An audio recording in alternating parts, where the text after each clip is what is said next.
Penyakit autoimun adalah kondisi ketika sistem imun tubuh kita menyerang sel tubuh sendiri. Dan hal ini akan menyebabkan peradangan di semua organ tubuh kita dan gejala yang cukup umum dirasakan adalah gejala nyeri dan pembengkakan.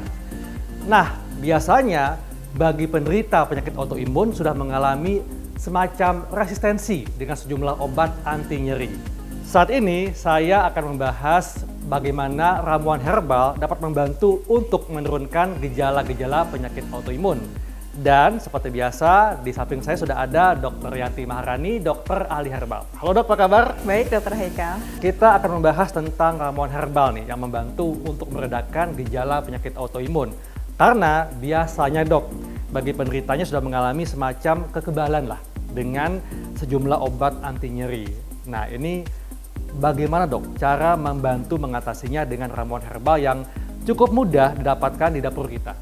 Memang ya luar biasa dari tanaman herbal ini yang memiliki senyawa-senyawa yang terbukti secara ilmiah bisa mengurangi gejala-gejala autoimun Dr. Haikal.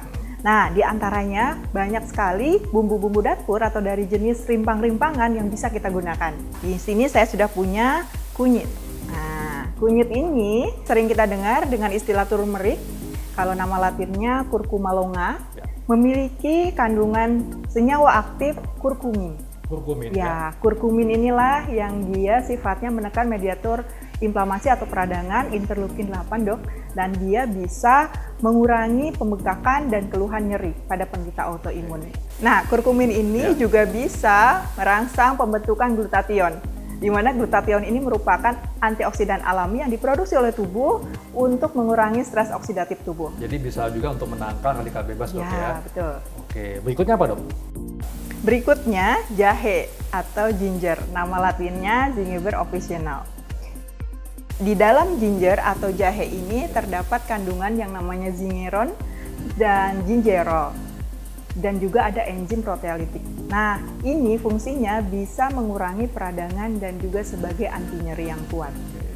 Tuh. Kemudian yang selanjutnya adalah ada teh hijau atau Camellia sinensis. Ini teh yang biasa kita konsumsi di pagi hari dok ya? Ya, betul. Pada teh hijau ini kaya kandungan polifenol flavonoid yang namanya katekin. Ya, katekin ini dia akan menekan mediator inflamasi interleukin 1 dok, dan dia bisa mengurangi peradangan dan juga bisa sebagai antioksidan. Gitu. Kemudian selanjutnya adalah pegagan. Centella asiatica. Centella asiatica. Centella asiatica ini memiliki kandungan terpenoid dan khasiatnya sebagai imunomodulator yang aman untuk penderita autoimun. Dan juga punya sifat anti radang dok ya? Ya, anti radang dan antioksidan juga. Lalu di sini saya lihat ada gula batu dan madu dok. Ya, itu merupakan opsional bagi pemirsa di rumah yang ingin menikmati rebusan atau wedangan yang akan kita buat nanti dok. Karena mungkin rasanya agak pahit dok ya? Sebetulnya pada bahan-bahan ini tidak menimbulkan rasa pahit ya, tawar. Cuman kan itu selera masing-masing. Jadi diperkuat rasanya dengan tambahan gula batu atau madu ya? Ya, dan madu juga sebagai antioksidan. Betul dok. Ya. Nah ini cara mengolahnya bagaimana dok? Kita bisa gunakan dua metode. Yang pertama adalah rebusan atau infusa, dan yang kedua seduhan ya. Atau kita biasa menggunakan teh untuk pagi hari mungkin atau siang hari, kita bisa tambahkan dengan bahan-bahan alami yang sudah dikeringkan sehingga bisa dinikmati sebagai wedangan teh. Ya, kita bisa gunakan metode rebusan atau infusa. Pemirsa di rumah bisa menggunakan bahan-bahan tadi ya, mudah sekali didapatkan. Kita kerik sedikit jahenya. Nah, jahe seperti ini ya. Kemudian kunyit, sama dok, kunyit juga bisa dikerik. Kemudian kita rajang-rajang seperti ini ya. Lalu kita siapkan air sebanyak 1 liter. Ini untuk membuat berapa gelas dok? Ini untuk membuat 3 gelas 3 dok. gelas ya? Kenapa 3 gelas? Karena kita bisa gunakan dalam 1 hari. Pagi 1 gelas, siang 1 gelas, dan malam atau sore hari 1 gelas. Jadi konsumsinya 3 kali sehari ya? Ya, itu umum digunakan ya. Jadi penggunaan jahe ini ternyata bisa mengurangi peradangan pada sejumlah pasien dengan SLE. Dan juga kunyit. Kurkumin pada kunyit ini juga bisa mengatasi nyeri dan juga peradangan. Ini sudah mulai mendidih dok airnya nih. Bisa kita langsung masukkan ya? Ya, pertama kita masukkan dulu jahenya ya, Ya. Dr. Haikal ya. Kemudian juga kunyitnya. Kunyitnya. Lalu setelah itu ada pegagan, dok. Pegagan ya. Di pegagan ya.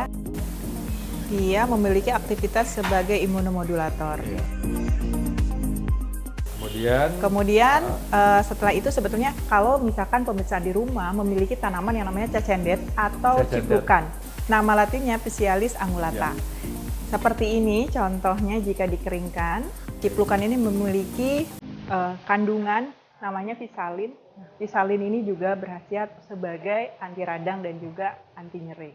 Bisa tambahkan 1 jumput seperti ini. Nah, Setelah itu lalu kita tunggu ya dok ya sampai 15 menit.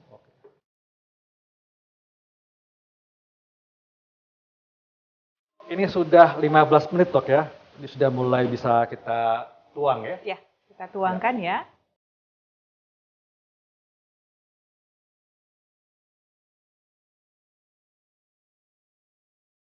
Kita bisa tambahkan ini Ya. ya. Dan mungkin kita lebih prefer madu dok ya. Karena Iya, madu ini juga mengandung berkhasiat antioksidan antioksidan dan juga. juga memiliki sifat anti radang. Wah, pemirsa, ini rasanya nikmat sekali dan tentunya memiliki manfaat untuk meredakan gejala-gejala penyakit autoimun. Untuk menyeduh teh herbal ini dok, kita gunakan api dengan suhu 80 derajat ya, karena kita mau menyeduh teh hijau, salah satu yang terkandung di dalam racikan ini. Kita racik dulu ya bahan-bahannya sambil menunggu air mencapai suhu 80 derajat.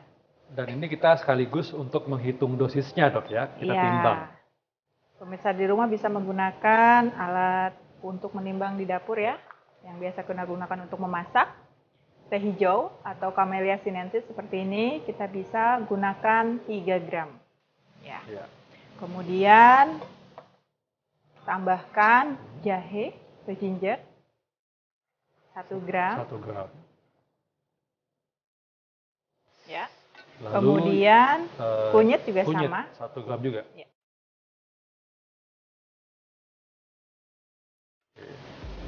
Nah, setelah itu kita blend seperti ini. Kemudian kita masukkan ke alat penyeduh.